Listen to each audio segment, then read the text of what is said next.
देश के नौजवान रोजगार के लिए लालायित हैं। दिल्ली की सरकार रोजगार देने में विफल गई है।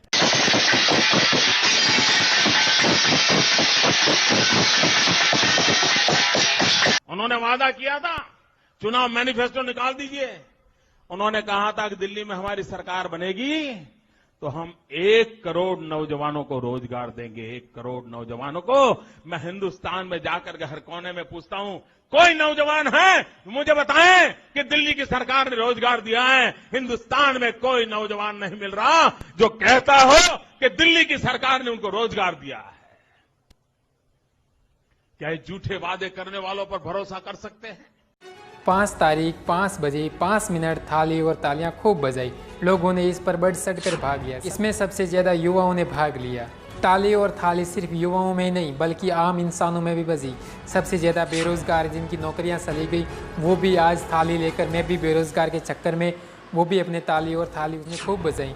क्या इनकी आवाज़ सोशल मीडिया से मेन स्ट्रीम मीडिया में क्यों नहीं की? क्या उनको रिया चक्रवर्ती या सुशांत केस में ही उनको फायदा मिल रहा है?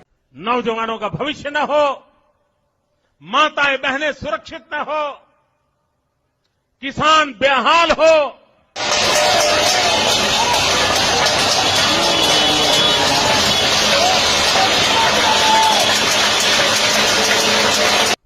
उनकी वोट मांगने की हिम्मत कैसे होती है? मुझे तो यही ताज्जुब होता है।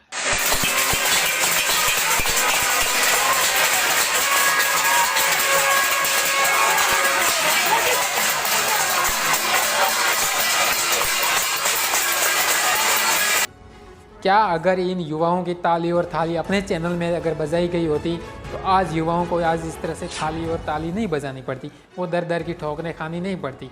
लेकिन युवा भी बेरोजगार हैं और सापलोस मीडिया उनकी आवाज़ नहीं सुन रहा है क्योंकि उनको पता है कि हमें रिया और सुशांत केस से बाहर नहीं निकलना। इसी में ही हमारी भलाई और इसी में हमारी टीआरपी बढ़ रही है। जहाँ तक वो ये भी नहीं बताएगा कि चीन ने भारत के 5 नागरिकों को किडनैप कर लिया, क्या वो ये खबर अपने डिबेट में नहीं चलाएंगे? नहीं चलाएंगे।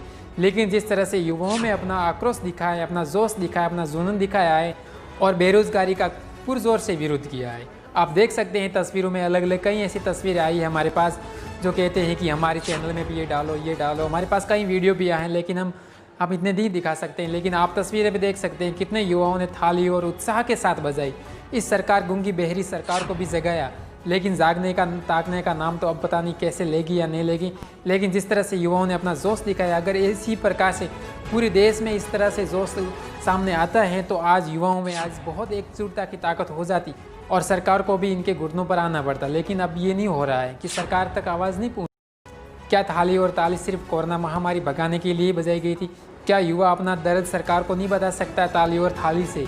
ये देखने वाली बात है कि कहाँ पर कितनी थाली बजाई। लेकिन मज़े की बात तो ये है कि मोदी भक्त भी इस बात से खूब परेशान होंगे। वो भी बेरोजगारी के चक्कर में कैसे दिन निकाल रहे होंगे। उनका भी मन तो कर रहा होगा कि मैं भी थाली और ताली बजा। वो कैसे अपने पापा की बुराई करे, ये भी उनको समझ नहीं आ रहा है कि जितने दिन हमने इतनी वाहवाही लूटी मोदी के नाम पर, अब हम सरकार को कैसे घेरे में कटघरे में खड़ा करें। ये बेरोजगारी की व्यवस्था ऐसी हो गई है कि हर कोई इसमें लिप्त है, लेकिन इससे खुलकर समर्थन नहीं कर रहा है कि मैं बेरोजगार हूँ। हर कोई बेरोजगार है, आज देश का हर एक भारतीय नागरिक बेरोजगार है, लेकिन वो इस चक्कर में से नहीं निकल रहा है। क्या मैं उनके साथ आ जाऊँ? आज लुटियंस मीडिया जिस तरह से अपनी वाहवाही लुटा रही है, हम कह सकते हैं कि हमारे गिने सुने जो सीनियर पत्रकार हैं वो अभी भी टिके हुए हैं। वो अपनी सरकार के सामने अपनी आवाज़ रख रहे हैं, लेकिन उनकी आवाज़ भी किस तरह से भक्त उनको दबाए जा रहे हैं ये उनको भी नहीं पता है। इस तरह से रवीश कुमार, अभिषेक शर्मा, पुण्य परशुन वाजपेयी और तमाम सोशल मीडिया लगातार युवाओं और रोजगारों की आवाज़ उठा रहा है और बेरोजगारी पर सवाल खड़े किए। कई बार ऐसे हम देख सकते हैं कि सरकार के आगे युवा ध्वस्त हो जाते हैं, लेकिन इस बार युवाओं ने अपने घर पे छतों पे सड़ के थाली ताली बजाई है। लेकिन इस बेरोजगारी चक्कर में कोई अभिनेता नहीं आया शामिल, कोई बड़ा उद्योगपति सामने नहीं आया है, कोई मिनिस्टर मंत्री के नाम से भी किसी ने थाली नहीं बजाई, क्योंकि युवाओं को नहीं चाहते हैं कि वो रोज़गार पाए, देश आगे बढ़े, ये नहीं चाहते। उनको जीडीपी से कोई फ़र्क नहीं है, उनको अमेरिका यूके की जीडीपी से मतलब है। ये सबसे बड़ी बात है कि अंधभक्त अभी भी नहीं समझ रहे हैं कि हमारे देश का हाल क्या होने वाला है।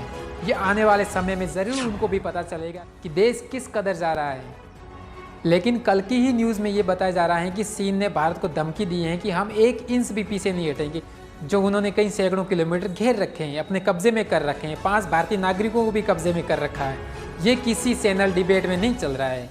सिर्फ और सिर्फ सोशल मीडिया तक ही सीमित है। जो जवान वहाँ तैनात है वो न्यूज़ पहुँचा रहे हैं कि हमारे 4 नागरिक किडनैप कर दिए गए हैं। वहाँ के गांव वाले बताए जा रहे हैं कि सीन ने हमारे 4 नागरिकों को गिरफ्तार कर लिया है। ये सिर्फ सोशल मीडिया और आम जनता के बीच में ही बातें चल रही है, न कि मेन स्ट्रीम मीडिया में चल रही है खबर। उनको सिर्फ रिया से और कंगना से मतलब है, कौन क्या कर रहा है, कौन ड्रग्स खा रहा है। उनको बिहार चुनाव की पड़ी है, युवाओं और रोजगारों के उसको कुछ भी नहीं पता। तो शुक्रिया दोस्तों, आज के लिए इतना ही। करते रहिए संघर्ष, देखते रहिए न्यूज़ 22 लाइव और अपने न्यूज़ 22 लाइव को ज़रूर सब्सक्राइब कर दीजिए ताकि अगली वीडियो मेरी आएगी तो आपके पास नोटिफिकेशन ज़रूर पहुँचेगा। शुक्रिया दोस्तों, जुड़े रहिए न्यूज़ 22 लाइव से।